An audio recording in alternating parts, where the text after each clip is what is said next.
Welcome to the Queer Confidence Podcast, the podcast to help you become your most confident queer self. I'm your host, he, she, they, Coach Alex Ray, and I haven't always been this confident.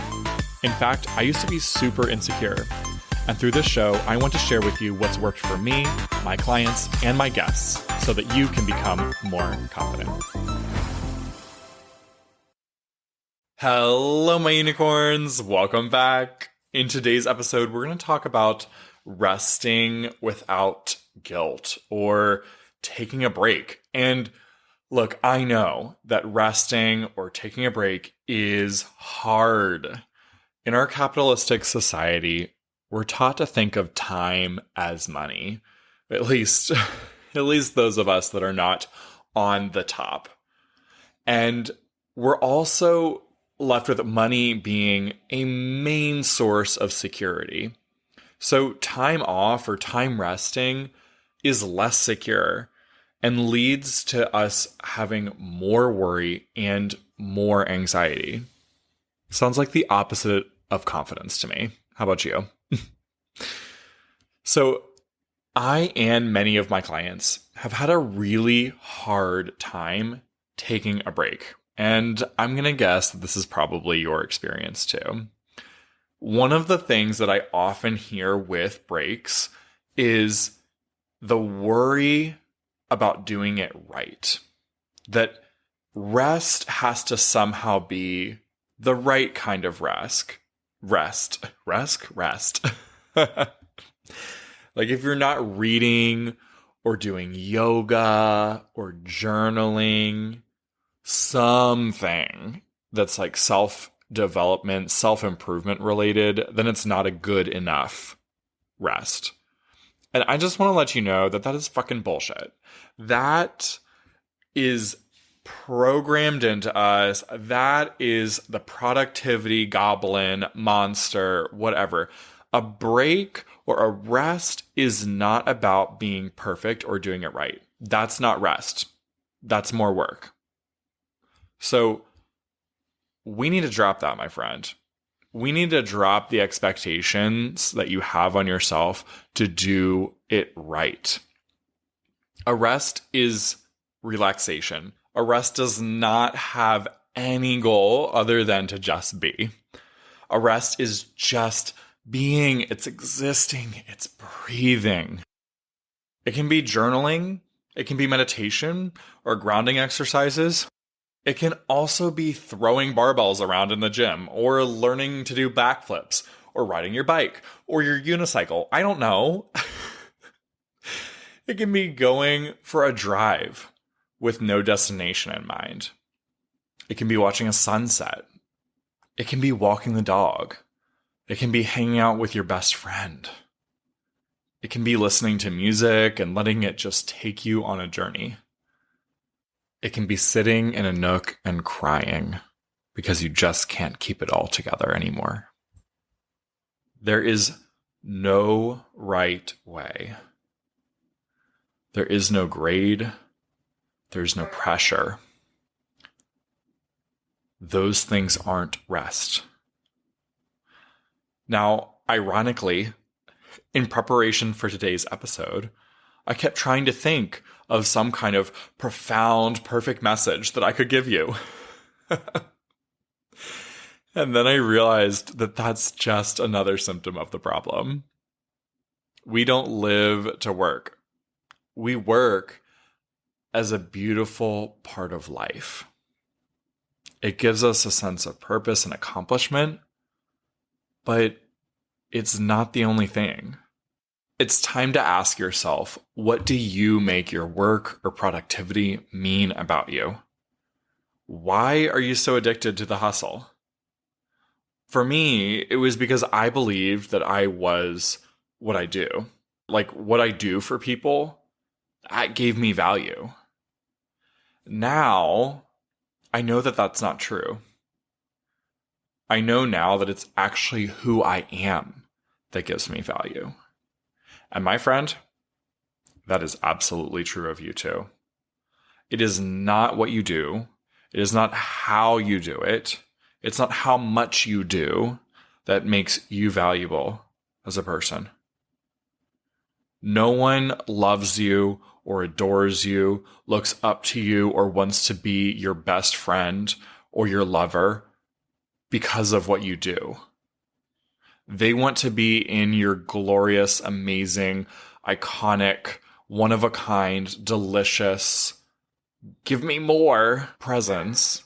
They want to be around you. They want to be with you. They want to be in your life because of who you are. I know that you already know that's true of other people, that you want to be around them because of who they are, not necessarily what they can do for you. It's time to just flip that on yourself and remind yourself that the same is absolutely true of you too. Now, I'll tell you from experience that even though I know this, and even though many of my clients know this, and we're working on it, you're still human. I'm still human. We're still human. We still forget.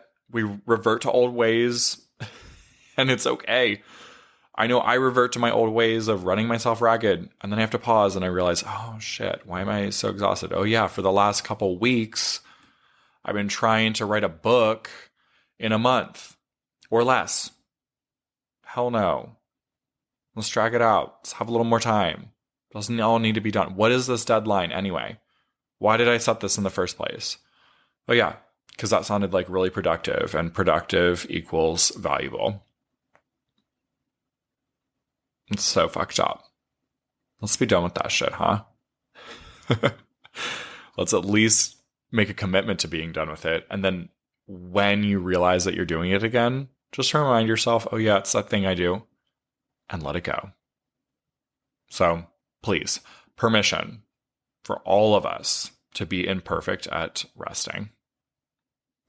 Now, zooming out a bit, I also believe that rest is an essential ingredient to the life that I want. It's not actually success if I'm miserable by just working all the time. I would be absolutely drained. And that is not the life that I want. This is part of the reason that I moved to San Diego last year, was because I wanted to be in a culture that would encourage me to slow down and be present with my life and enjoy things other than productivity. Also, if never resting actually was the answer to success, then I should have been a worldwide celebrity years ago. I should have been a gazillionaire by now. I should have been like, done, check. My whole, I don't know, life's mission is just done. Yeah, perfect. A+. And that's obviously not the case. That's ridiculous. And we know that. And yet many of us put the pressure on ourselves to just produce, do, busy. So I'm inviting you to try it out and take an actual break, an actual rest with me. And speaking of my own rest, I'm taking a break from the podcast for the month of December, and I'll be back in the new year. The plan next year is to release the podcast in short, themed seasons. That way it will have rest built in there for me between the seasons. Each season will have a focus on a particular part of queer life and the queer journey. And if you haven't caught on yet, I am practicing what I preach. Just like I tell you, I'm treating this show as a living art project. I'm experimenting and having fun with it.